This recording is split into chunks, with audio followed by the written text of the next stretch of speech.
where we shared little vocabulary with those around us. Dance was truly a means of expression. Everyone spoke it, and people loved to see their popular dance forms attempted by us, by foreign bodies, just as you would probably be pleasantly surprised by a foreigner who, against all odds, recites a sentence in your tongue, or professes your religion. For me, dancing as a tourist, whether in my style or theirs, was to be vulnerable to their judgment, to break the ice of my image as a detached and privileged observer, or however they might view me. Yosee put me in an intense position one night when we went out with our friend Jordanos in Bahir Dar, Ethiopia. As the only white man in the club, he had been given tireless attention by the professional dancers, with the attendant expectation to tip. He wanted me to taste the medicine too, so he sent them for me. I was called to stand up and exhibit my own shoulder popping before the entire audience. I don't think I even know how this works, anatomically, but stepping down would have been worse than anything, so I tried. And I felt little judgment in this Bahir Dar music club, or anywhere else we traveled to. Okay, commence. I often asked kids to show me how to dance. This is not because they were closer to my skill level.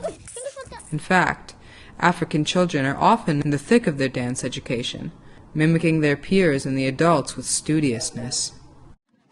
Allowing myself to be taught by children was the most sincere way of tipping my cap to the people hosting me. My favorite dance experience was with a girl around the age of 11 at the music festival in Timbuktu. I found the people of rural Mali a little bit more reserved than in other places we had traveled to, and I think for this young girl too, dance was not a regular part of her everyday experience. She mimicked my quasi-Middle Eastern undulations, looking back at her older sisters every now and then, perhaps for assurance.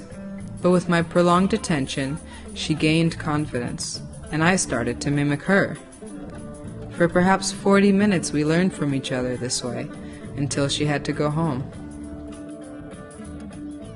I found a creative, unjudgmental approach to dance in all the more remote, rural parts of Africa we traveled to. That explains the culture shock I felt on the Saturday night we went clubbing in Accra, the capital city of Ghana. It was so much closer to my experience of Tel Aviv and New York than my experience of Timbuktu as to be disturbing.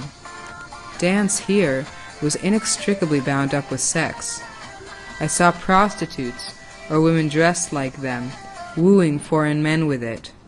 I saw blacks and whites dancing in their own cliques. I saw a local girl sipping her drink while gazing on in condescending amusement at a white girl flailing to the music.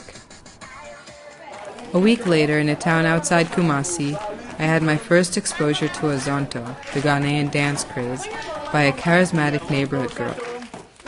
She was happy to see me try Azonto, but asked to see the dance style of where we come from. Though I felt we failed to be shining representatives of our origins, she was flattering in her response. I asked her if she sometimes went out dancing. She seemed not to understand the question, I guess because in her world, dance is not just the realm of young adults, to be kept beyond the gaze of the elder and younger generation. It's not only the most affordable and accessible pastime, but a way to excel in the eyes of those around you.